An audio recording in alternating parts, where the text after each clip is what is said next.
Bharatiya Janata party की दिल्ली में स्पष्ट बहुमत के साथ बड़े मैंडेट के साथ सरकार बन रही है। छली कपटी शब्द बाण का उपयोग करके जिस तरह से लोगों की भावनाओं के साथ खेला गया 10 साल, उससे लोग पहले अनभिज्ञ थे, अब उतने जानकार हो गए। भिवानी जिला कष्ट निवारण समिति की बैठक लेने पहुंचे शिक्षा मंत्री महिपाल डांडा एक्शन मोड में दिखे। बैठक में न आने पर उन्होंने चकबंदी के एसीओ को सस्पेंड किया। वहीं केजरीवाल को धूर्त बताते हुए उन्होंने दिल्ली में भाजपा सरकार बनने और हरियाणा निकाय चुनावों में भाजपा की ट्रिपल इंजन की सरकार बनने का दावा किया। 16 मामले टोटल थे, जिसमें 11 मामलों का निपटारा हो गया, 5 का अभी पेंडिंग रखा है। देखिए, प्री बजट पे लगातार चर्चा चल रही है। माननीय मुख्यमंत्री हर वर्ग के लोगों से बातचीत कर रहे हैं और बातचीत यही है कि भाई किसान की क्या डिमांड्स हैं। एजुकेशन के क्षेत्र में जो हम लोग शिक्षाविदों से जानकारी ले रहे हैं कि भाई उनको किस चीज़ की ज़रूरत है।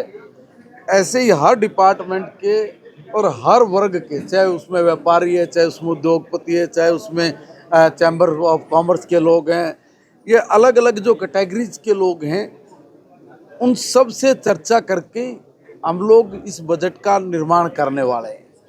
बजट बहुत अच्छा होगा, जनता के हित के लिए बजट बनता है, जनता के हित के लिए बजट बनाया जाएगा। देखिए, ये बात सही है। देखिए, 2 बात है। एक तो जिसकी समस्या का समाधान हो जाता है, अगर उसको कहीं दूर से आना होता है तो स्वाभाविक बात वो लिखित में दे देता है, कहता है कि भाई मैं नहीं आऊँगा।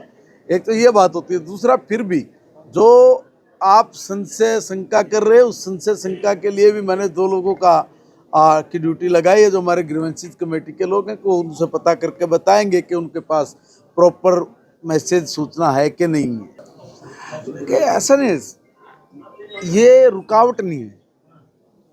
हमने चेयरमैन के पद की अपने एसीएस को उसकी जिम्मेवारी दी हुई है, उसकी वजह से नहीं रुक रहा होता है। एक भाई कोई एस्टेट खाली एक बार उसकी नियुक्ति नहीं है तो इसलिए ये सारी चीज़ें हो रही हैं, ऐसा नहीं है।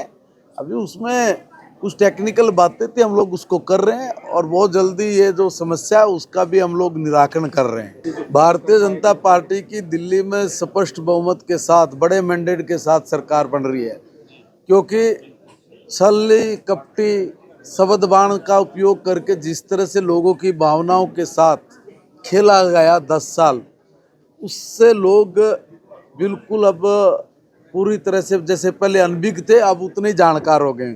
उन लोगों ने ये तय कर लिया कि देखो भाई, जिस तरह से झूठ बोल के ना बिजली की अंडरग्राउंड बना दूंगा, मैं दिल्ली ने पेरिस बना दूंगा, पता नहीं किस तरह की बातों का जब आदमी उपयोग करता है और जब वो सब काम नहीं हो पाते तो लोगों की हताशा साफ तौर पे दिखाई दी और मन बना लिया कि रोड नहीं है, सड़कें नहीं है, सिक्योरिटी नहीं लूँगा, घर में नहीं रहूँगा, पता नहीं कितनी तरह के लोगों के सामने झूठ फ्रॉड बोले गए और वो सारे के सारे लोगों के सामने आए। लोगों ने मन बना लिया कि भाई ऐसे धूर्त आदमी को हमने नहीं रखना, जिसकी वजह से दिल्ली बहुत पिछड़ गई है। और आज चुनाव है, मैं तो आप लोगों के चैनल के माध्यम से भी निवेदन करूंगा दिल्ली की जनता के कि वो बाहर निकले, लोकतंत्र के महोत्सव को अच्छे से बनाए, वोट डाल के।